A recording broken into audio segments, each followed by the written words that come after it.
모셨습니다. 개혁신당 천하람 원내대표 인사하겠습니다. 네, 안녕하세요. 개혁신당의 천하람입니다. 아이고, 안녕하십니까. 저는 진짜 제가 빈말이 아니고 윤 시장님 아시고요. 제가 스토브리그 진행하면서 만난 게스트 중에 네. 그 방송 중에 저는 천하람 의원님과 했던 방송이 진짜 제일 재밌었어요. 정말. 그런 분들이 한둘이 아니죠. 아, 그래요? 이게 이준석 의원보다 솔직히 윗세대에서 인기가 훨씬 더 좋잖아요. 아, 더 나이 드신 또 여성이랑 아, 그런 이제 거예요? 여성한테 지금 전형적인 사람이구나, 나는. 아니, 뭐, 그렇게까지 그렇지 않습니다. 다들 뭐, 무슨 말씀이세요? 네. 예. 아니, 이제 정말 그때 빵빵 터졌던 기억인데 사실 지금은 시국이 뭐 네, 이렇게 네. 우리가 막 빵빵 터질 뭐 이렇지는 않지만 그래도 우리 천 의원님은 또 그리고 이 또 시국을 또 그럼요. 해학적으로 그리고 한 굽이 넘었으니까요, 어쨌든. 맞아요. 네. 이제는 헌재 시간이니까. 네. 저희는 조금 그래도 마음을 좀 풀어도 되지. 푸는 건 안 되겠지만, 아무튼 열심히 해보겠습니다. 알겠습니다. 네. 근데 저는 그래도 이 얘기부터 또 여쭤봐야 될 것 같아요. 오자마자 또 이준석 의원 얘기부터 하니까 괜히 내가 죄송하긴 한데. 저는 다 좋습니다. 아, 예. 네. 저 이준석 의원이 SNS 한번 띄워주실래요? 이게 뭐야? 한동훈 전 대표가 정치에 계속 뜻을 두고 길을 간다면 언젠가 만날 수도 있다는 생각을 해본다. 한동훈 전 대표의 마지막 한마디에 깊이 공감한다. 저는 어제 이 SNS를 딱 보고 어머, 아니 한동훈 전 대표를 그렇게 심하게 비판하시더니 갑자기 이제 약간 또 떠나는 모습을 보니까 마음이 또 짠한 생각이 드셨나? 그러니까 저는 저걸 보면서 이제 스스로 대선 주자라는 생각을 하고 있구나. 되게 점잖은, 그러니까 이준석 의원이 되게 점잖은 메시지를 잘 내놨다 생각을 했었어요. 태세 전환 바로 주자로서의 태세 전환이라니까 되게 안 좋아 보이는데, 네. 그러니까 실제로 저 메시지를 낸 날도 구체적인 질문들을 받았을 때는 사실 비판들을 했었어요. 한동훈 대표의 좀 문제점들이나 또 대선에 나가게 됐을 때는 패배 그랜드슬램을 하지 않겠느냐 그런 얘기를 했긴 했었는데 그래도 떠나는 마당에 글로 메시지를 낼 때는 조금 정제를 했고 덕담 수준에서 저는 잘했다라고 생각합니다. 그리고 저희가 짜고 한 건 아닌데 네. 저는 한동훈 대표 되게 막 엄청 세게 그날 막 예. 좀 거의 욕하듯이 막 비난을 저희가 오늘 했었거든요. 썸네일을 뽑았어요. 나락으로 간다. 네. 그래서 이제 아마도 그냥 제 추측이지만 네. 제가 너무 또 세게 비판을 해놨기 때문에 본인이 또 이렇게 역할 분담이니까. 대인배 코스프레 아니고 그러니까 대인배 같은 메시지를 잘 내놓은 거 아닌가. 본심 막 나온다. 그러니까 이제 굿캅, 배드캅이라는 게 네. 필요하긴 해요. 네. 뭐 꼭 개혁신당뿐만 아니라 어느 조직에서 필요한데 근데 제가 이제 이준석 의원한테 조언하는 거는 마음 굳게 먹고 좀 오래 가야 된다. 국합 하려면 이게 또 국합 오늘 했다가 내일은 또 막 하면은 안 하는 이만 못하다. 그 말은 좀. 저는 뭐 대표님 뭐 말씀 공감하지만은 불가능하다. 이준석 의원 기본적으로 배드캅 나쁜 남자 스타일로 가면서 가끔 요렇게 국합을 섞어주면 이렇게 막 부드럽게 나와주면 우리 이건 보기만 해도 얼마나 되게 좀 크게 다루지 않습니까? 그러니까 이렇게 가야 돼요. 나쁜 남자 전략으로 가야 돼요. 그렇네. 그러니까 예. 왜 차가웠던 남자가 한 번 웃어주면은 이렇게 또 거기에 또 심쿵하는 것처럼. 실제로 제가 이정현 대표님의 선거운동도 보고 이준석 대표의 선거운동도 봤잖아요. 이정현 대표님은 유권자한테 항상 너무 잘해요. 그래, 순천에서 저 한 번 취재 갔다 놀랐어요. 그러니까. 진짜. 그래서 이거는 우스갯소리지만 이정현 대표님은 거의 뭐 앞구르기를 하면서 유권자들한테 절을 해도 유권자들 반응이 그냥 저분은 늘 그러니까 그런데 이준석 대표는 동탄에서 선거할 때 그냥 사람들 그냥 일반적으로 뭐 특별한 것도 없어요. 그냥 눈만 보고 공손하게만 인사해도 와 이준석 싸가지 없는 줄 알았는데 사람 됐네 막 글씨가 나죠. 막 나한테 너무 위에는 잘해준다 마음 급해가지고 막. 예. 이렇게 다 손으로 이렇게 한 동 한 동 그렇지. 다니고 네. 어머님도 올라오고 뒤에서도 그러니까 그랬구나. 이정현화 됐었죠 막판에. 그거는 그러니까. 맞습니다. 네, 맞습니다. 막판에. 그러니까 그게 이제 나쁜 남자 이미지, 원래 조금 공격적인 이미지가 어떤 의미에서는 꼭 나쁘지 않을 수 있다.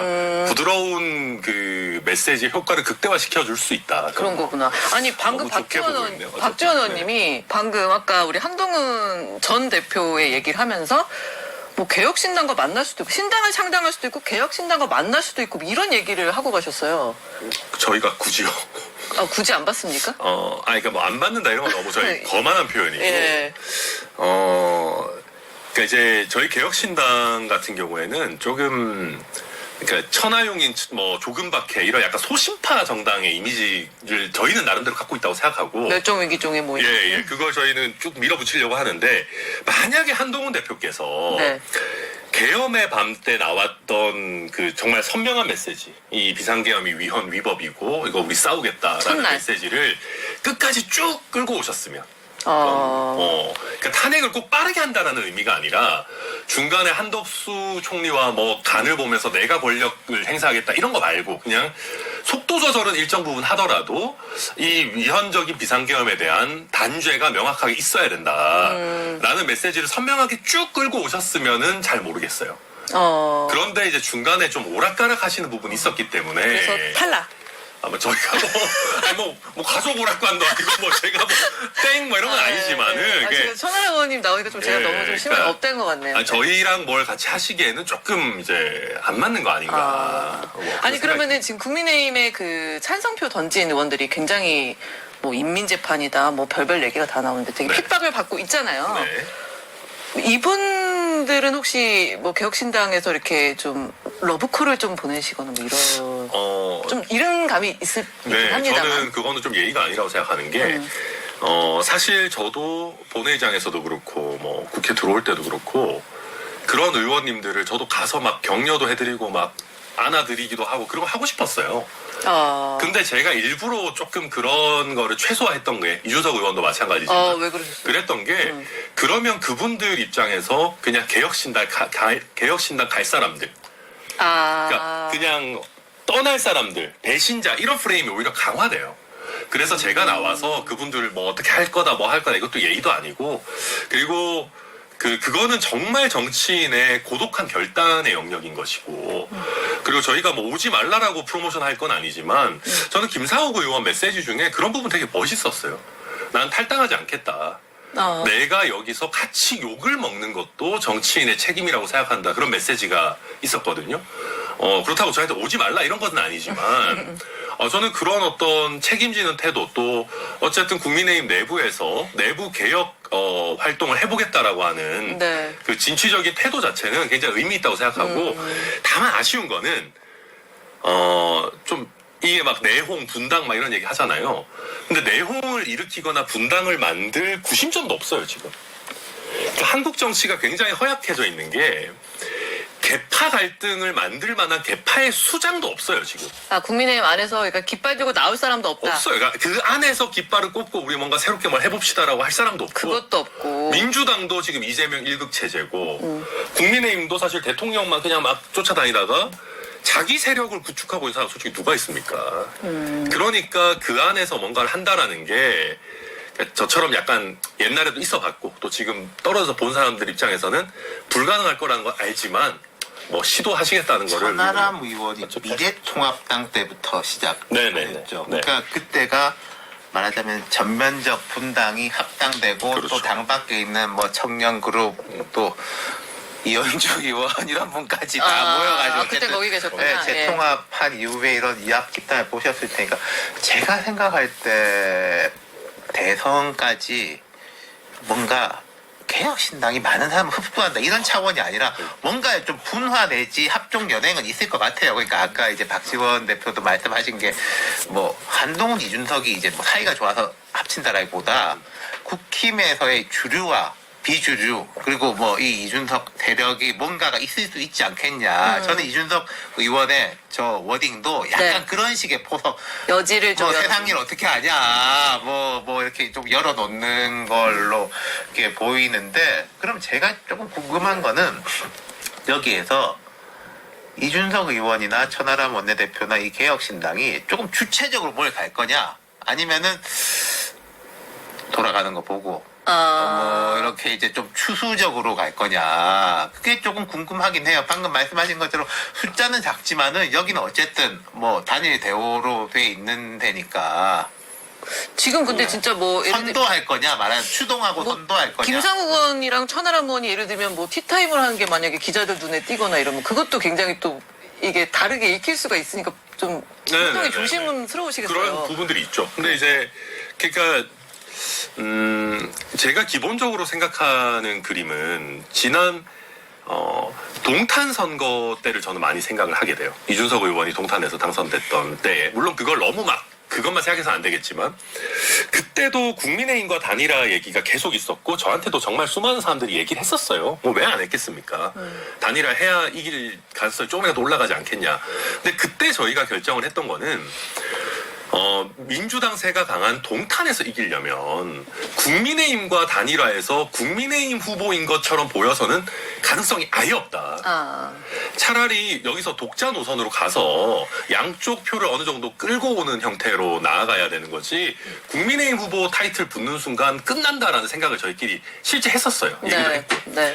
근데 이번 그 내란 계엄 사태를 겪으면서 저는 표현이 좀 그렇지만 전국이 거의 동탄 같은 상황이다. 그러니까 TK 일부 지역을 제외하고는 다 민주당. 전국이 지금은 민주당 우세인 상황이에요. 그리고 수많은 국민들이 이재명 믿고 민주당 싫은 거 맞지만 아마 대선 때가 되면 그런 생각 하실 거예요. 그래도 내란을 일으켜서 정권 뺏긴 당에 다시 표를 준다고? 그거는 굉장히 궁극적인 고민이 될 겁니다. 막판에 되면. 네. 그래서 지금 조금 이르지만 예. 제 생각에는 이준석 의원이 또는 뭐 개혁신당의 후보가 예. 국민의힘과 한통속인 후보인 것처럼 보여지는 것은 저는 굉장히 경계하시는군요. 어려운 아주 선거를 더 어렵게 만드는 일일 수 있다. 저희는 그래서 그냥 저희 갈 길을 일단은 뚜벅뚜벅 잘 가보자. 그런 생각을 저 혼자 가지고 있습니다. 이준석 의원과 뭐 크게 상의한 건 아니고. 아니, 그럼 만약에 뭐 개혁신당에서 대선 후보 경선하면은 뭐 이렇게 천하람 의원도 같이 나가가지고 붐업하고 뭐 이런 거 해야 되는 거 아닙니까? 제가 이제 그 지점에서 좀 화가 나는 왜요? 부분이 있습니다.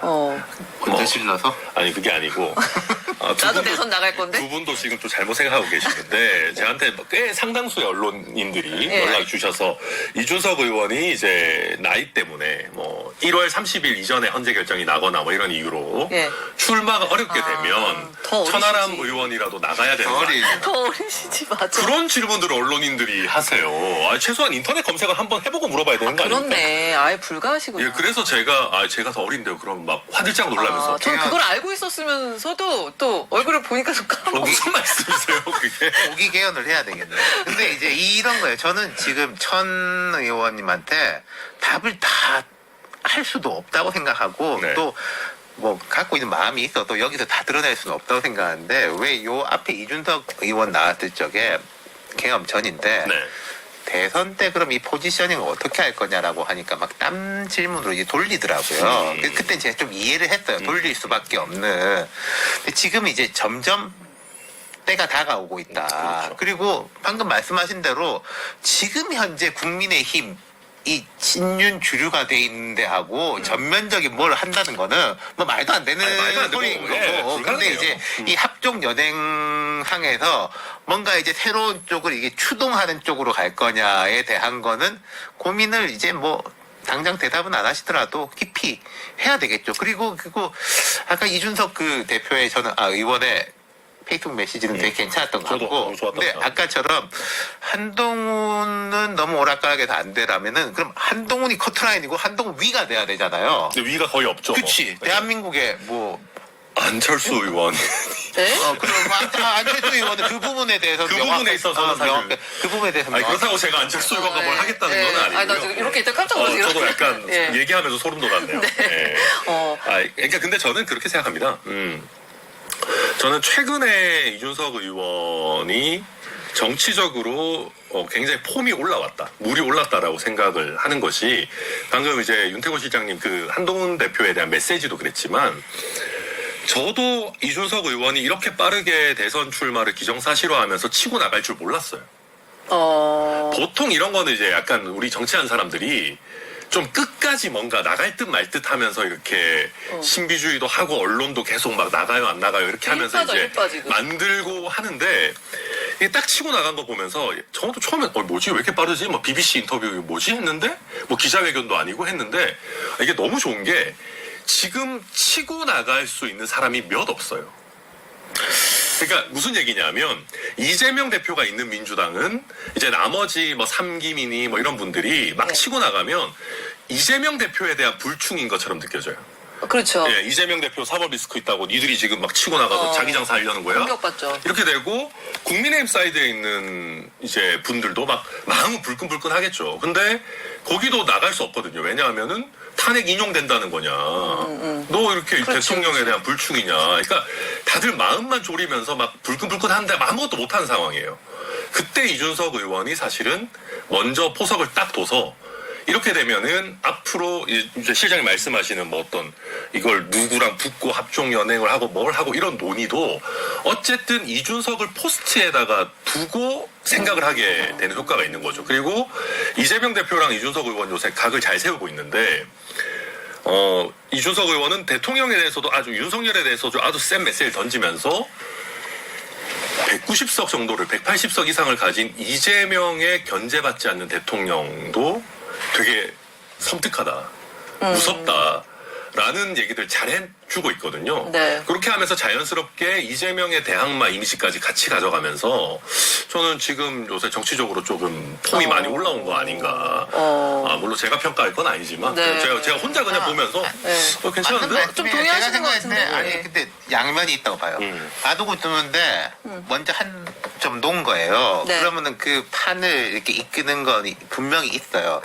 그게 앞으로 많이 도움이 될 건데, 근데 제가 약간 여전히 약점 이렇게 보이는 것은 지금 이제 국민들이 되게 혼란스럽고 할 때 조금 안정감을 주는 쪽, 다독거리는 쪽으로 가는 것보다 너무 이 바둑수가 빠르고, 근데 그거는 제가 생각해 둘 다를 갖고 가기 사실 되게 어려워요. 이거 아니면 이거긴 한데 그 양면 이 이준석이라는 사람의 장단점이 극명하게 보인다. 네, 그리고 네. 바둑을 두면서도 제가 약간 조언을 한다면은 사람들이 생각할 때 그래 이 개혁신당이란 데가 뭐 처음에 뭐 조홍천도 있고 누구도 있고 야강자도 있고 했는데 둘밖에 안 보이고 요새 이주영 의원도 뭐 무슨 이유인지는 잘 모르겠지만 의료 문제를 뒤에다 하고 계신지 모르겠지만 잘 안 보이고 요즘 국면은 진짜 쉽지 않죠. 그러니까 네. 거기라도 조금 만약에 이준석 대표의 지지율이 지금 지지부진하지만은 지지부진할 때 3에서 5로 올리고 5에서 10으로 올리기는 되게 조금 쉬워요. 근데 10에서 11, 12에서 15는 정말 어려운 거 아시지 않습니까?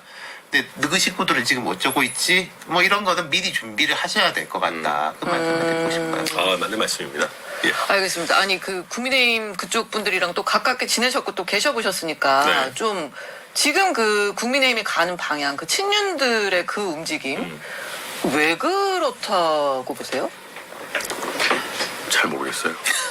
아니 그러니까 그냥 진짜로 상식적으로- 진짜 잘 이해가 안 돼요. 솔직히 말하면. 아니 네. 빨리 이렇게 그냥 윤 대통령이랑 얼른 빨리 이게 네, 정리를 손절해야죠. 사실은 빨리 정리를 해야 되는 거예요. 그러니까 근데 왜 그러니까 근데 이제 뭐 이제 대답을 보통 잘 얻지는 못하는데 물어보면 보통 뭐 탄핵 트라우마 이런 얘기 하잖아요. 탄핵 때 너무 힘들었고 그때 멸문지화를 당했고 그리고 그때 배신했던 사람들 결국 유승민 그 배신자 낙인 같은 게 찍혔고 배신자만 힘들고 그때 지켰던 사람들은 또 다시 살아났고 네, 뭐 네. 그런 식의 대답들을 하는 것 같아요. 보통 얘기 들어보면. 근데 그게 사실관계가 다 안 맞거든요. 맞아요. 사실. 네. 그때 탄핵에 앞장섰던 분들이 지금 다 잘 나가고 계시거든요. 권성동 원내대표, 뭐 나경원 의원. 제가 이준석 네. 대표를 제일 지금도 인정하는 1번 장면에 가까운 게 대구 가서 나 탄핵 잘했다. 강을 건넜고 박근혜 대통령이 나 잘되기 바랄 거다. 어떤 면에서 조금 뻔뻔한데 대구 시민들이 거기에 말이야 맞는 말이지. 네. 이제 넘어가야지 하고 대표 시켜줬잖아. 근데 지금은 정말 왜 이럴까 저도 궁금해서 여쭤봤는데 의원님도 전혀 네, 약간 그냥 더 혼란으로 빠지지 않고 싶다. 약간 그냥 어쨌건 일단 좀 지연시키고 싶다. 그냥 그런 생각밖에 없는 것 맞아. 같아요. 제가 봐도 별로 네. 전략이 없는 것 전략이 같아요. 없는 것 봐도 같아요. 우리가 이런 거 있지 않습니까? 뭐 크게 잘못한 게 있어. 어차피 들통나. 그럼 야 우리 자수하고 벌 받을 거 받고 네. 새 출발하자라고 하는데 야 지금 자수하면 뭐 다 죽고 그렇지. 뭐 조금만 있어봐 뭐 그런 그러면서 이제 약간 그러니까 이게 저는 뭐 그 윤석열이 비상기업 도박수 던지는 거 비슷하게 부정선거만 밝히면 다 될 거야 뭐 이런 거랑 비슷하게 이재명 그 유죄 판결만 나오면 다 될 거야. 뭐 약간 이런 식의. 아, 거기까지만 기다리고 있는 네, 지금 그냥 시간 막 끌기. 최대한 시간 끌면서 이재명의 리스크가 부각되면 우리 또 이거 한 방에 뒤집을 수 있어. 이런 식의 도박수를 노리는 거 아닌가 싶어요. 저는 요새 그 생각이요. 뭐 그 논리 있잖아요. 뭐 이재명 때문에 계엄했다. 뭐 이재명만 안 되니까 탄핵하면 안 된다.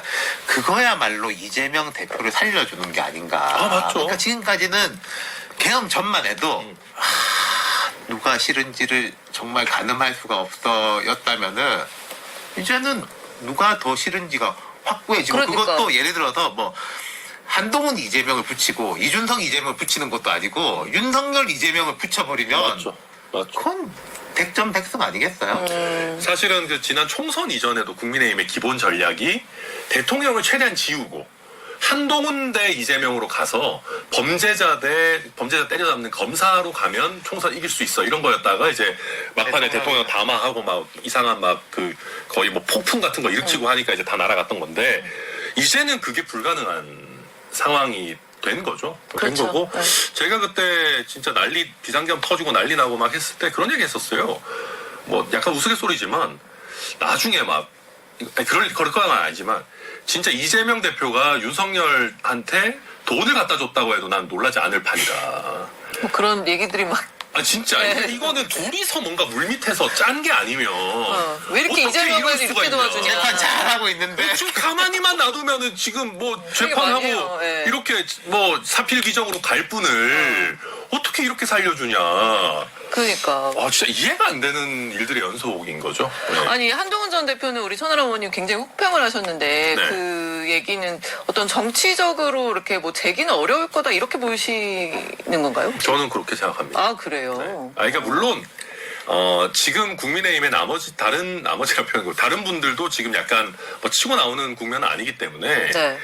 뭐 경선 뭐 시도해 보실 수는 있겠죠.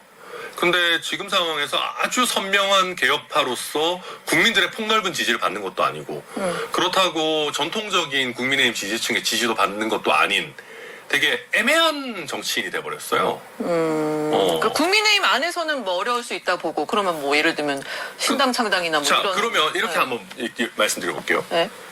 한동훈 대표가 나와서 신당 창당한다 그럴 때 몇 명이 따라 나올까요? 아, 세력이 저는 없다. 현역 의원 중에는 예. 한 명도 없을 수 있다고 생각합니다. 원외에는 몇 분 계실 거예요. 뭐 예, 김종혁 최고위원이나 뭐 신지호 신지호 뭐 부총장님. 부총장이나 이런 분들 계실 건데 원내의 사람 중에 그러니까 원내 의원 중에 한동훈 신당을 따라 나갈 사람 저는 지금으로서는 안 보입니다. 그 어제 나가는 기자회견 하고 할 때 친한계 핵심이라고 했던 장동혁, 진종호 이런 분들도 기자회견장에 없었어요. 사실 안 왔거든요. 네. 그리고 한동훈 대표가 상의하기 전에 직 던지면서 한동훈 지도부 붕괴시켰단 말입니다. 그러니까 그게 뭐 배신이냐 아니냐 따지기 이전에 한동훈 대표는 이미 본인의 친한계 코어 그룹도 다 상실한 상태예요. 그렇게 보시는구나. 네, 저는 뭘 도모하기에는 세력이 있나? 저는 거의 아니, 없어. 저희가 그 한동훈 전 대표 어제 나갈 때 지지자들한테 손 흔든 거 그거 저희가 영상 준비한 게 있어서 그거 한번 보여주실래요? 저는 이제 윤석열 대통령에 대해 가지고 아쉬워하는 게 이제 그런 지점들이죠. 5년이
그러니까 천여님은 정치적 가능성을 별로 낮게 보셨지만 한동훈 대표는 저 얘기는 대선은 무조건 나간다고 봐도 되는 거 아니에요? 그것도 뭐 열어놓는 정도 아니겠어요? 아, 저는 저거 대선 출정식이라고 생각합니다. 두 분 의견 다르시네요. 아니, 왜냐하면 네. 출정식. 저거는 진짜 그러니까 한동훈 대표가 정말 팬 서비스가 좋다고 얘기하기도 과한 게 차에서 3번 내리잖아요. 네네네. 그러니까 한 번은 내릴 수 있어요. 근데 3번 내리면서 이제 제가 여러분을 지키겠습니다. 이거는 예.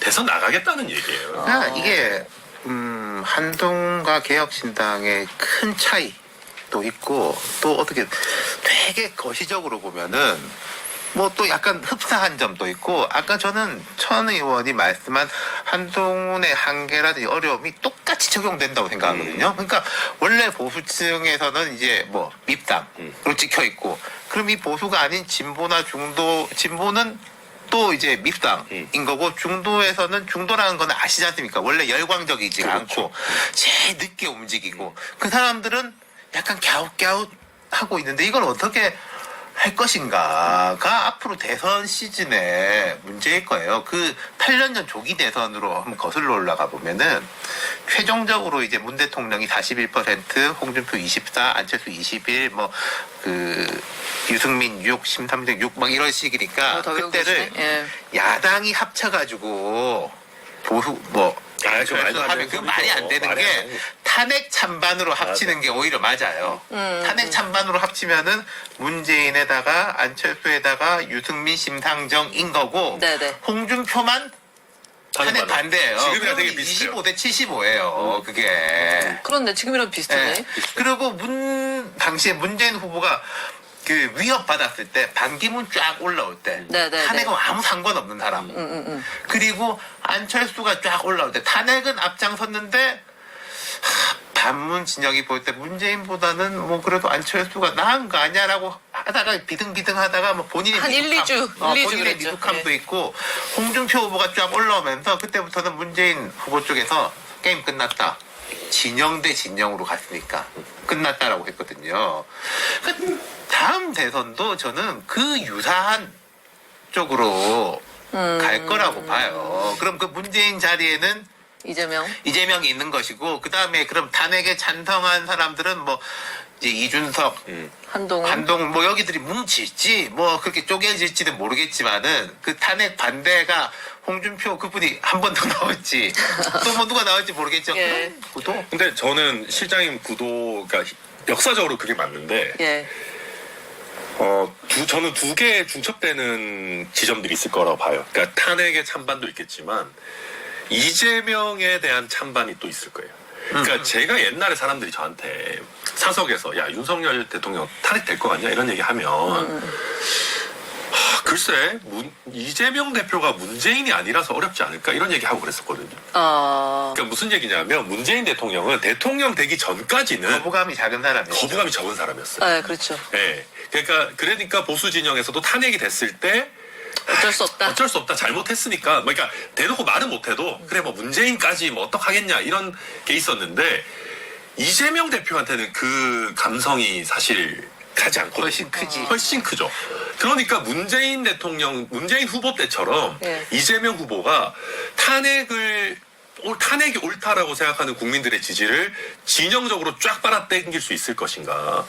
그러면은 선거해보나 말아요. 근데 그게 불가능하다. 천 의원 이야기가 맞아요. 네. 맞는데 그러니까 그 당시에 문재인 후보 쪽에서는 늘 안철수를 내리고 홍준표를 올리려고 했거든요. 문재인 대 홍준표의 싸움으로 보이게 하려고. 그러니까 그 이중전선이 오갈 거예요. 그리고 근데 지금 그때는 박근혜 대통령은 아무 말을 안 하고 있었는데도 그렇게 갔는데 지금 이 윤 대통령은 그럴 사람이 아닌 것 같아가지고 붙이고 장구치고 할 것 같아요. 지금 속보로 들어온 게 또 공조본에서 대통령 관저로 출석 요구서를 보냈는데 수치 거부로 이제 또 반송이 됐다고.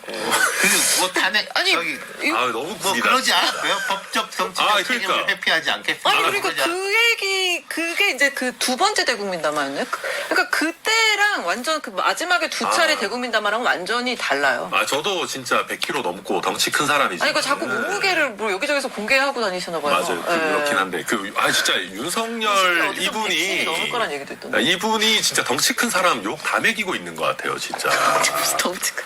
아니, 아무도 안 그렇게 봐요. 덩치만 크고 뭐 이상하게 네. 자꾸 막 뭐 안 피한다 그랬다가 지금 관저에 숨어 있고 이게 뭡니까, 진짜. 이게 뭐 그런 이야기 있었지 않습니까? 윤 대통령도 법률가니까 자기가 법률적으로 뭐 대응을 할 거고. 근데 이 법률적 대응이라기엔 너무 짜친 대응 아니에요? 진짜 너무 구려. 그러니까 할 수 있는 이게 어떤 피의자의 배 권리를 다 눌러도 행사한다. 이제 안 하고 전화 와도 전화 안 받고. 그 이유는 그것도 이제 법률적 대응이란 출발장 법률적 수순으로 가는 거 대응인지 아니에요? 무조건 가는 거죠. 네. 네, 그리고 저는 정말 이왕 이렇게 됐으면 진짜 좀 그냥 가서 뭐 출두해서 네. 차라리 뭐 나를 구속해라 뭐 이렇게 가야지. 네.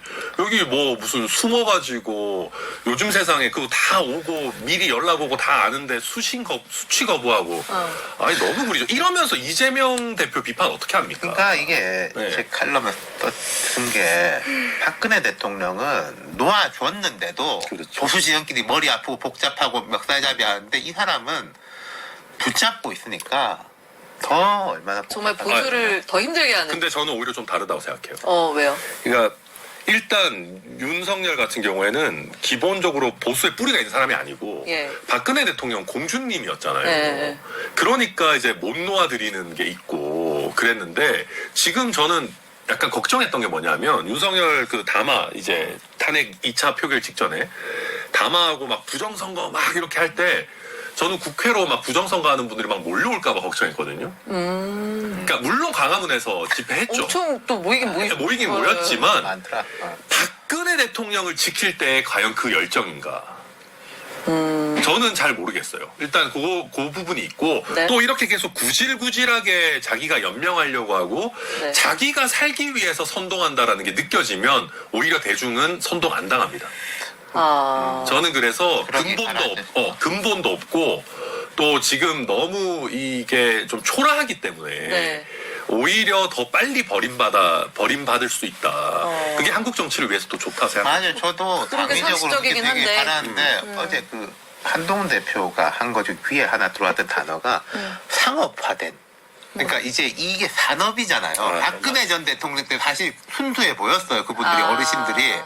근데 이게 그 뭐면 챗 뭐라 이런 그러나 걸로? 슈퍼챗 받고 네. 그 광화문 집회에서도 이제 헌금 이렇게 봉투 돌리고 그 상업화된 거하고 결합이 되니까 알겠습니다.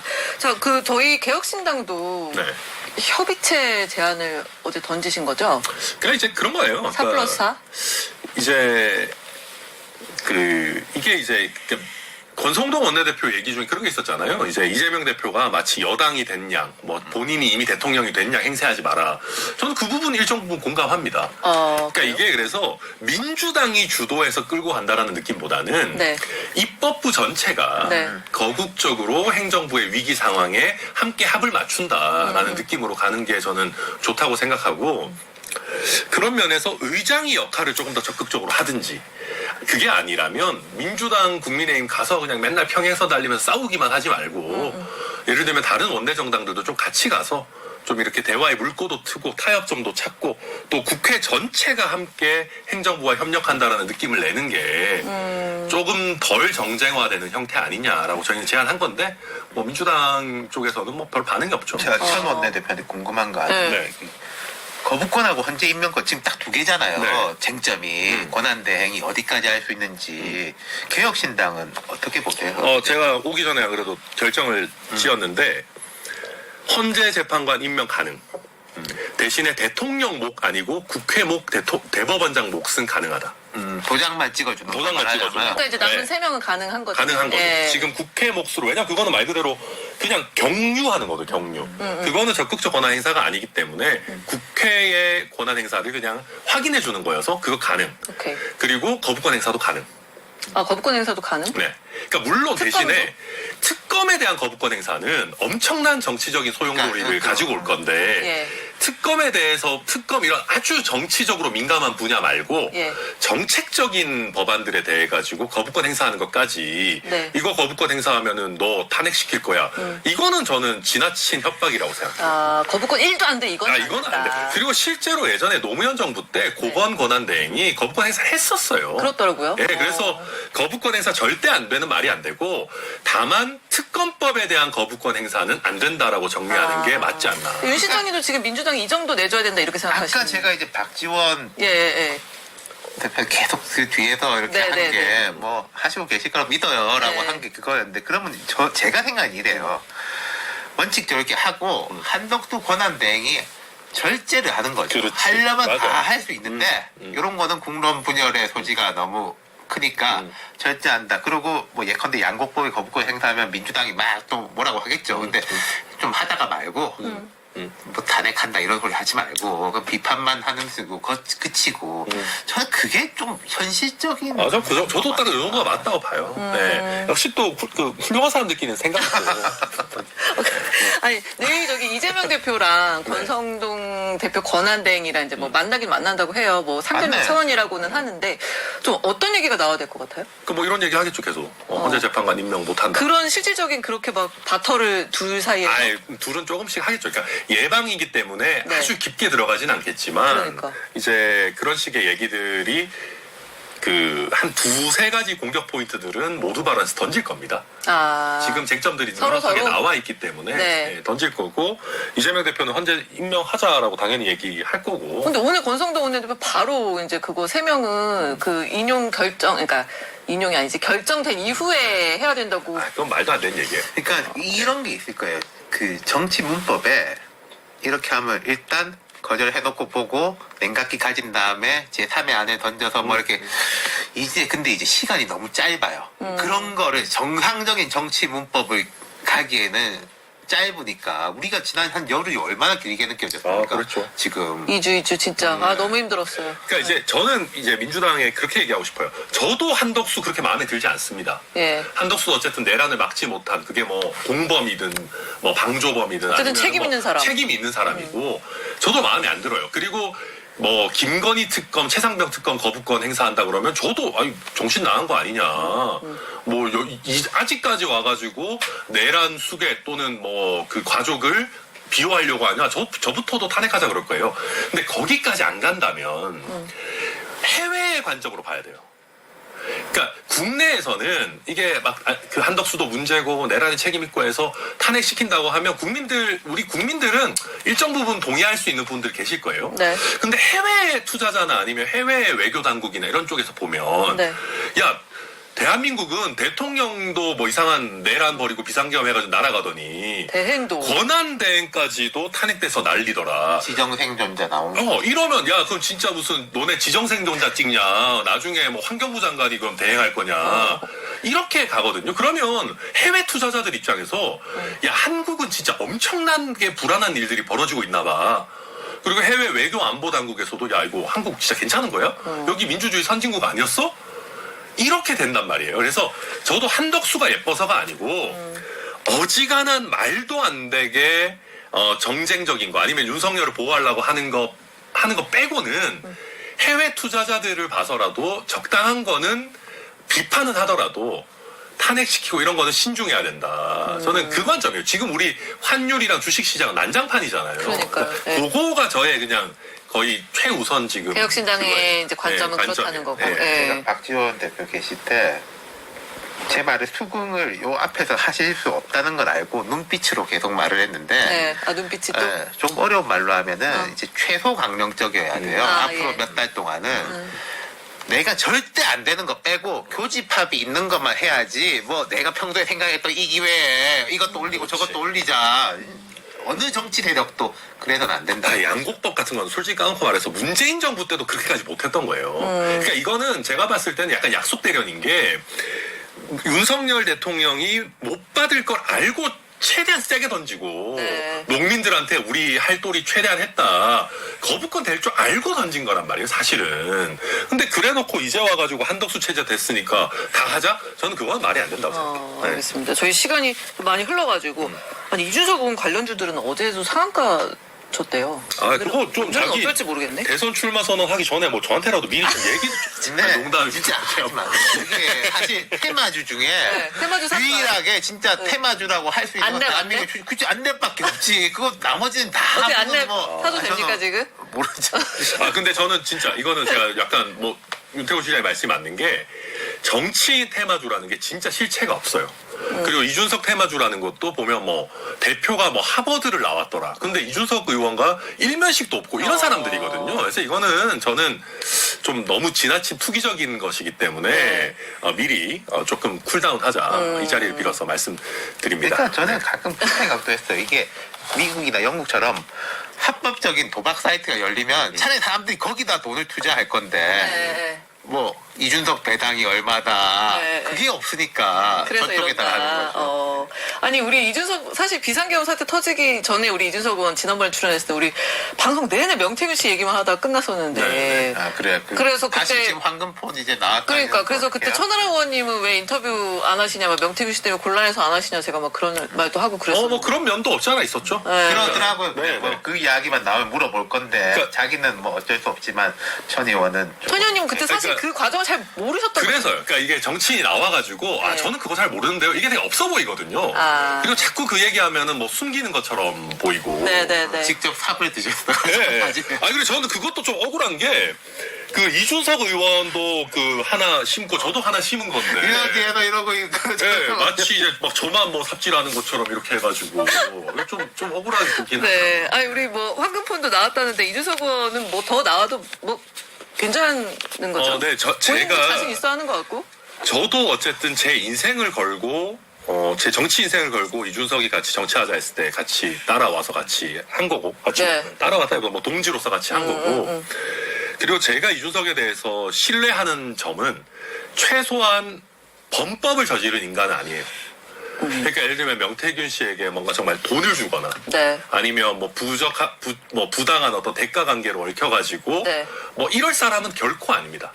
오히려 제가 변호사지만 옆에서 봐도 그러니까 자기는 정치를 길게 해야 된다고 생각하기 때문에 책 잡히지 않으려고 되게 노력하는 모습들 많이 보거든요. 그리고 저도 그때도 마찬가지였어요. 저도 뭐 갔을 때도 정말 나름대로 저희가 제보는 받으면서도 이런저런 설득도 하면서도 법에 어긋나지 않으려고 저도 되게 노력 많이 했어요. 저도 변호사니까.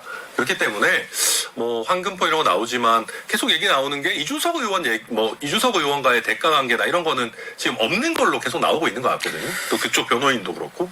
그래서 저는 사실 그 부분은 별로 사실 거의 걱정 안 합니다. 네. 근데 모르겠어. 이게 뭐 가깝다라는 걸 무슨 의미로 해야 될지 모르겠지만은 교분이 제일 많은 사람은 이준석 의원이었던 것 같아요. 오랫동안. 뭐 친했다. 뭐 친했다. 뭐 하여튼 뭐 많이 이제 상의도 이준석 의원도 여기서 뭐 여러 우리 사석에서도 메신저로서의 뭐 역량 있는 네네네네. 사람이다 이런 이야기를 많이 하고 이게 어쨌든 그렇게 엮이는 게 좋지는 않은데 뭐 잘 되기를 그러니까 기원해요. 아유 감사합니다. 근데 이제 저는 그렇게 생각합니다. 그러니까 결국은 정치인이 뭐 어떤 스캔들에 이렇게 이제 걸렸을 때 연루됐을 때 이제 스캔들 그 자체보다는 거짓말 때문에 대중들의 지탄을 받는 경우가 많이 있잖아요. 네. 근데 이준석 의원은 계속 얘기하는 거는 나는 이재명 대표가 김문기 모른다고 하는 것처럼 명태균 모른다고 한 적이 없다. 나는 친분 있다는 거 맞아, 얘기했고 되게 쓰더라고요. 다만 내가 얘기하는 거는 뭐 예컨대 어떤 부당한 대가를 서로 받거나 뭐 미리 뭐 어떤 그런 말 그대로 어떤 위법하거나 부당한 일을 하지 않았다라는 점에서 선을 긋고 있기 때문에 저는 이런 대응이 실제에도 부합하고 국민들이 보셨을 때도 아 그래 이준석이가 뭐 명태균과 친하게 지냈어도 친하게 지낸 것 자체를 가지고 뭐 어떻게 하냐.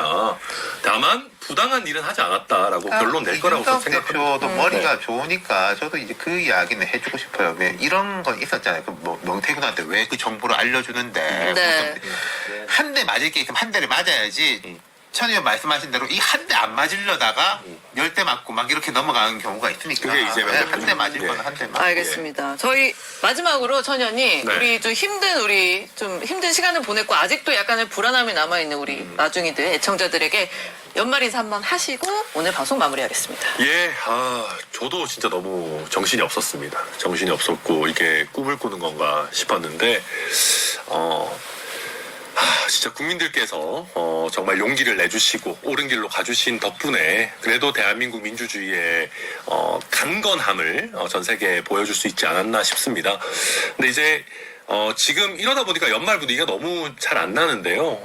우리 연말에 그래도 많이 좀 탄핵 국면 이외에도 많은 분들 만나시고 데이트도 많이 하시고 해서 연말 분위기 내고 또 내수 경기도 좀 살리는 그런 연말을 함께 잘 보냈으면 좋겠습니다. 그리고 우리 정치인들이 다 막 제정신 아닌 것 같고 이상한 것 같고 막 뭐 판사 검사 막 헌법재판관도 못 믿을 것 같고 그래도요. 그래도 우리나라 시스템이 다 굴러갑니다. 그리고 헌법재판소도 바보가 아니기 때문에 정말 지지율 10%도 안 나오는 통치 불가능한 대통령을 다시 자기 자리로 돌려놓는 그런 이상한 결정을 하지 않을 겁니다. 그러니까 결국 사필 규정으로 갈 거기 때문에 그거 믿으시고 저도 탄핵소추위원으로서 열심히 할 거고 우리 국민들께서는 정말 그래도 따뜻하고 행복한 연말 연시 보내시기를 부탁드리겠습니다. 아이고 감사합니다. 진짜 탄핵소추위원 그 얘기도 못했네. 아무튼 어쨌든 이제 검사 역할 하시는 거잖아요. 그렇죠. 네, 아무튼 파이팅하고 꼭 우리 정청래 위원님 잘 모시고 잘하시죠. 그러니까 예. 알겠습니다. 천 의원님 우리 다음에 또 나오세요. 네, 제가 또 열심히 네, 하겠습니다. 저희 또 셋이 또나 뭐 이준석 의원 껴가지고 또 한 잔 한번 하시죠.